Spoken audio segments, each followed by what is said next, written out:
first quintet. We got Bill Evans, we got John Coltrane.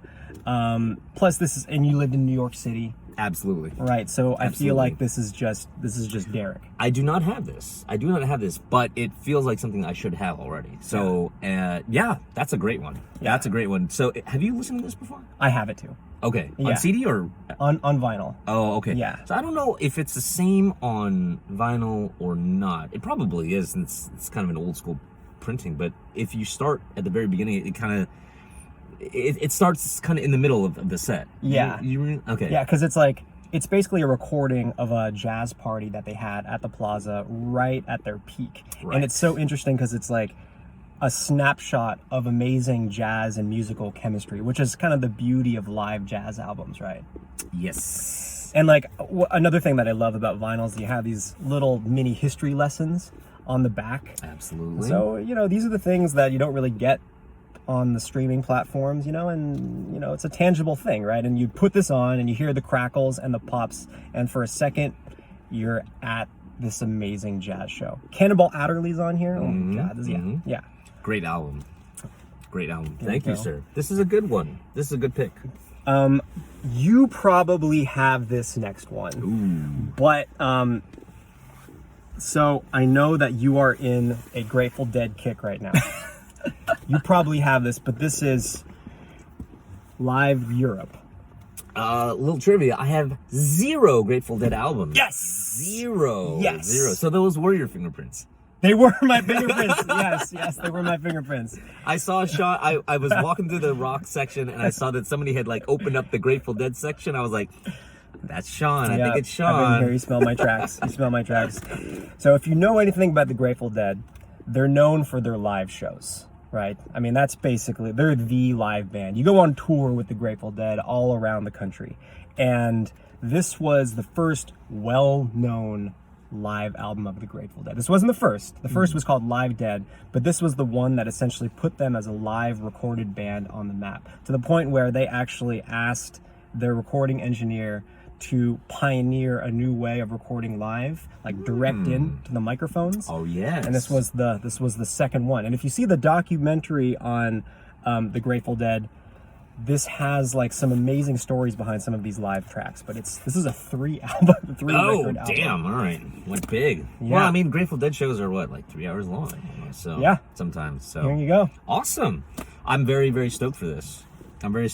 I should probably have Grateful Dead stuff in my collection, but I don't. So this is a good start. Yeah. This is a great one. All right. Well, no pun intended. Well, GRAT. Yeah. Yes. I hope you enjoyed that. I do. Look at this trifold. It's a little bit. Yeah. Okay. Yeah. I think they took the White Album cue a little bit too far. Let's just not put anything on there. Let's see. Cumberland Blues. He's gone. One More Saturday Night. Jack Straw. So this version of Morning Dew, supposedly extremely moving. Okay.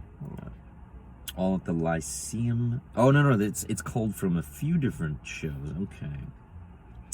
Deadheads, send us your name and address and we'll keep you informed. I love that. Deadheads, P.O. Box 1065, San Rafael, California.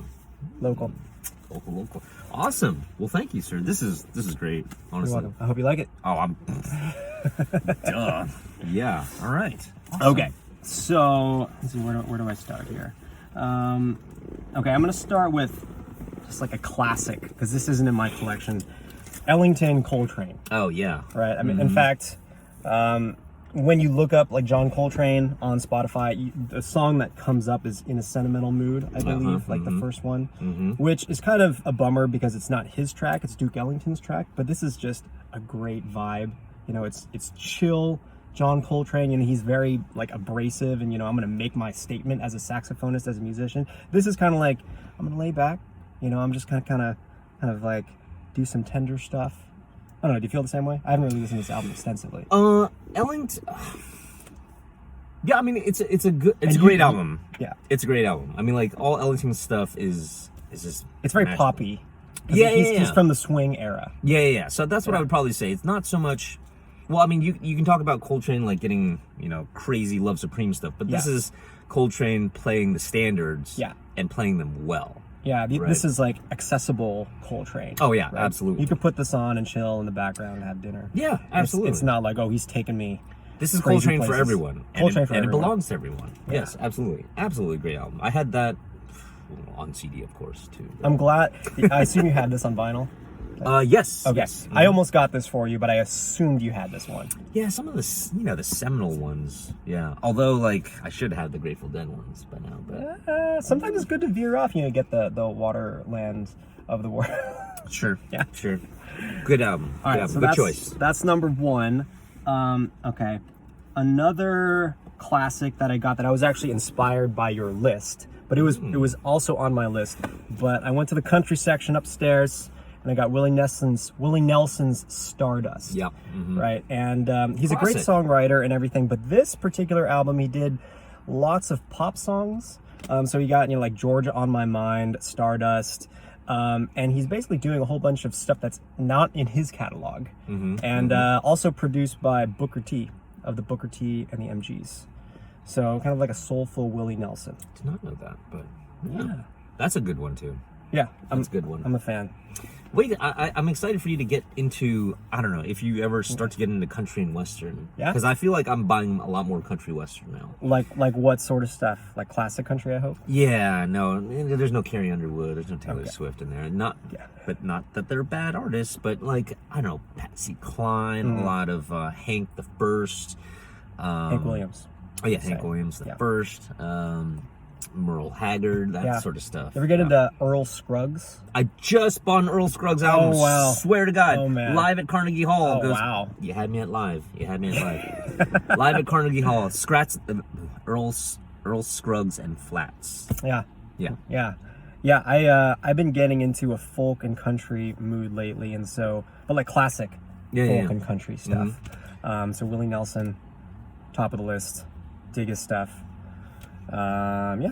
I feel like listening to it on vinyl is just like, that's the way it's supposed to. I, for some reason, like, I don't know, jazz is supposed to be on vinyl, but for some reason, country western, that's gonna be on vinyl. Yeah. So, and they're cheap. That's the thing, because no one around California, at least, no one buys these things. Yeah. So yeah, they're all up in the Beatles. They're all up in Elvis. Billy Joel. That's part of the other video, but I love gotta start somewhere. My cutoff date for most of the vinyl that I get is 1979. I'll buy some, after that, because like there are some albums that are just great to listen to as a whole, but like I usually look through it at the lens, because that's after that it was like people listen to CDs, they listen to cassettes. Yeah. And so I will look at the date of when the album is made, and if it's like pre 1979, I'm more inclined to purchase it. Yeah. Agreed. Good one. Awesome. Good one. Okay, so now we're getting, I don't know if you know this one, but I like to get albums to really like set a vibe in my house.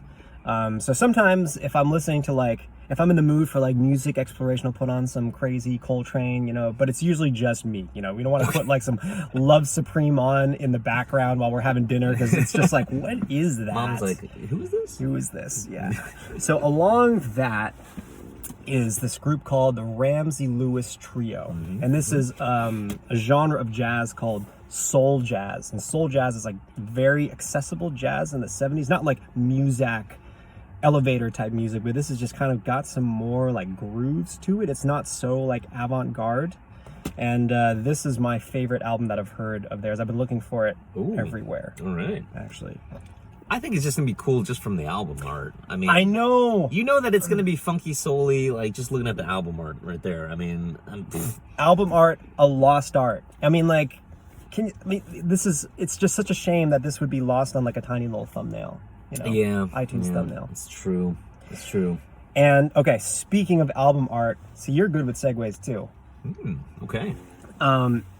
This album I've been looking for a long time. It's great, but part of the reason to get it is because it has maybe one of my favorite pieces of album art ever, and you know of this.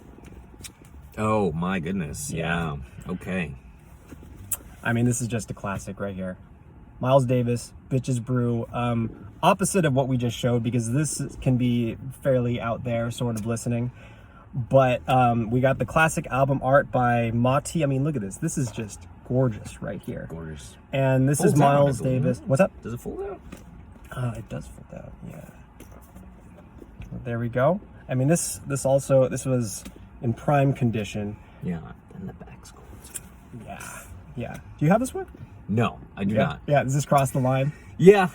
Just for me, just a little thing. It's getting too much. Yeah. The album art, I'd buy it for the album art. The music, I'm just, I can't. And I've tried. And don't think that I haven't tried, but. And maybe I don't know, take some acid again and try it again. Yeah. Maybe we should do that. I'll come over to your place. I will tell you, we're going to cut this out, but Our mom's going to watch this? I have listened to this on acid, Yeah. and it is like meant to be. Does it make sense? Oh my God. It makes sense. Yeah. It's Okay. incredible. Because, like, okay, I mean, we can put this in there, but this is Miles Davis probably at his arguably most experimental, right? Yeah. Or maybe, like, this is kind of when he was kicking off that era. Yeah. Because he started to incorporate electric elements. This is also Guitar, yeah. the start of his second great quintet. You know, you got Chick Corea, you got Wayne Shorter, and is John McLaughlin on here? Were you talking about that?